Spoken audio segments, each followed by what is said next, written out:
अगर कुछ आज पूरी हो रही है कल हो जाएगी, परंतु बातचीत के माध्यम से शांतिपूर्वक हमने आगे बढ़ना चाहिए।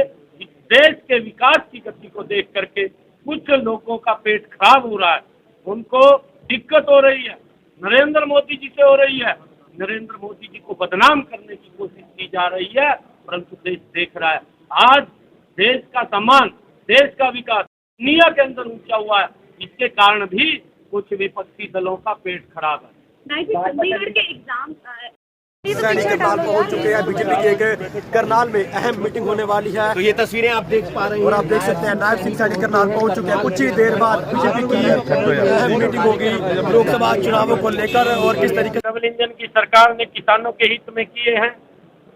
कांग्रेस और आम आदमी पार्टी किसानों के नाम के ऊपर एक बड़ी राजनीति कर रही है, और जिस प्रकार से वो बरगड़ा करके झूठ बोल करके किसानों को गुमराह करने का काम कर रही है, वो दुर्भाग्यपूर्ण है।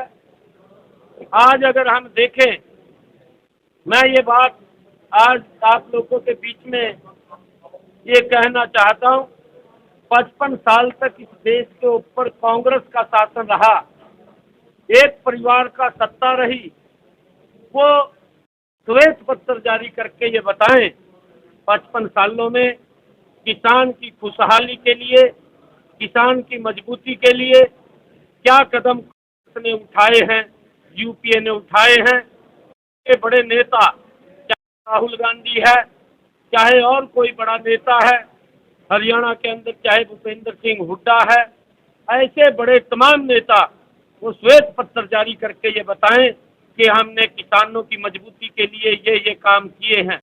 किसानों को झूठ बोल करके किसानों को बरगड़ाना, ये दुर्भाग्यपूर्ण है, कांग्रेस की नीति है।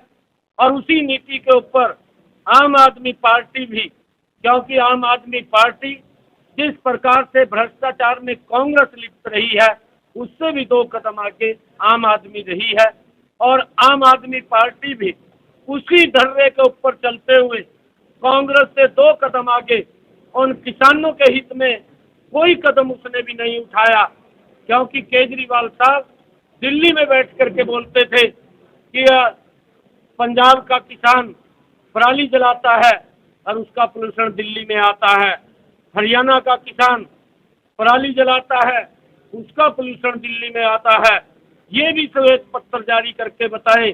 2.5 साल का समय आम आदमी पार्टी का पंजाब के अंदर हुआ है कि उसने किसान के हित में कौन कौन से कदम उठाए, उनको बरगड़ाने का, किसान के नाम के ऊपर राजनीति करने का ना कांग्रेस को अधिकार है, ना आम आदमी पार्टी को है। अगर किसानों के हित में कदम उठे हैं, नरेंद्र मोदी जी के नेतृत्व में उठे हैं, चाहे वो प्रधानमंत्री किसान सम्मान निधि है, चाहे प्रधानमंत्री फसल बीमा योजना है, हरियाणा के अंदर मनोहर लाल जी की सरकार 14 अन्य फसलें भी एमएसपी पर खरीदने का काम कर रही है। पंजाब के अंदर ये आम आदमी की सरकार है, ये बताए, श्वेत पत्र जारी करके बताए। हरियाणा आपके पड़ोस में है और हरियाणा 14 अन्य फसलें एमएसपी पर खरीद रहा है, सब्जी के किसान को भावांतर भरपाई दे रहा है।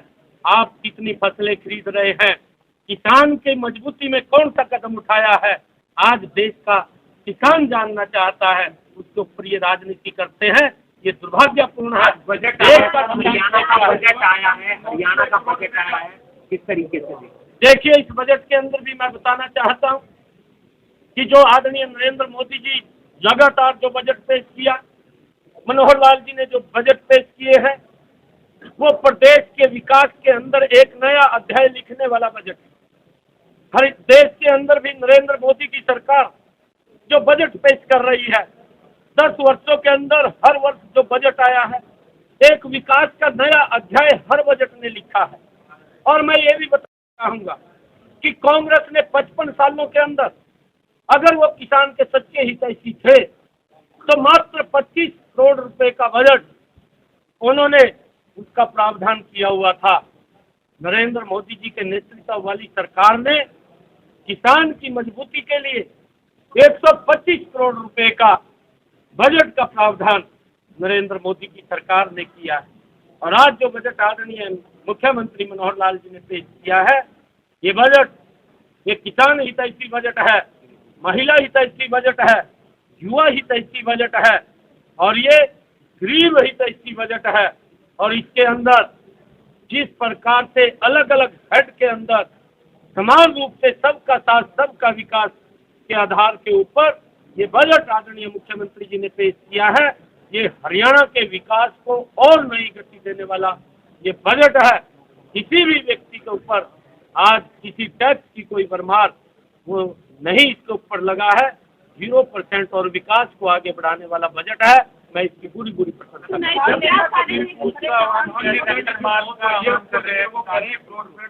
पंजाब में जाके फायरिंग हुई, उसमें मौत हुई, किसान नेता कह रहे हैं। देखिए, मैंने कहा है कि कुछ दल इसके ऊपर राजनीति कर रहे हैं, दुर्भाग्यपूर्ण है। मैं सभी दलों से एक बात कहना चाहूंगा कि अगर किसान की हालत खराब हुई है, ये 10 वर्षों में नहीं हुई है, इसका जिम्मेवार अगर किसान की हालत खराब हुई है तो कांग्रेस पार्टी है। नरेंद्र मोदी जी ने तो विभिन्न योजनाएं चलाई हैं, मैंने कहा है इतनी योजनाएं चली हैं, वो श्वेत पत्र जारी करके बताएं कि हमने क्या किया है।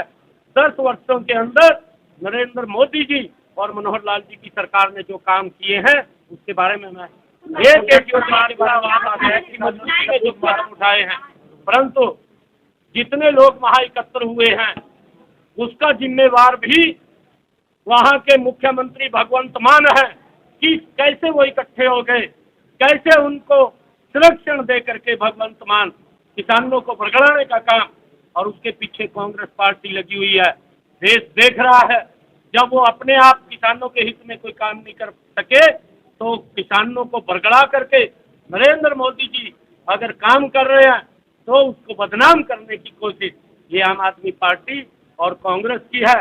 आने वाले समय के अंदर टुकड़ा साफ होने वाला है, कांग्रेस का विपक्ष में बैठने के लायक भी नहीं रहेगी। नाइक जी, क्या कारण है कि बीजेपी किसानों को अभी तक मना नहीं पाई है और दिल्ली जाने के लिए रोका जा रहा है, जबकि हाई कोर्ट के फैसले है कि आप सड़क नहीं रोक सकते हैं? देखिए, लगातार वार्ताओं का दौर जारी है। हमारे केंद्रीय मंत्री लगातार जो आंदोलनरत लोग हैं या किसान हैं उन सब से वार्ताएं हो रही है, बातचीत भी हो रही है। बातचीत से ही किसी समस्या का समाधान है और बातचीत ही उसका आगे का रास्ता है। सड़क रोकना, लोगों को परेशान करना वो समस्या का हल नहीं है। हल तो बातचीत का है। सरकार लगातार बातचीत के लिए तैयार है। अब भी हमारे अर्जुन मुंडा जी ने कहा है कि हम बातचीत के लिए तैयार हैं।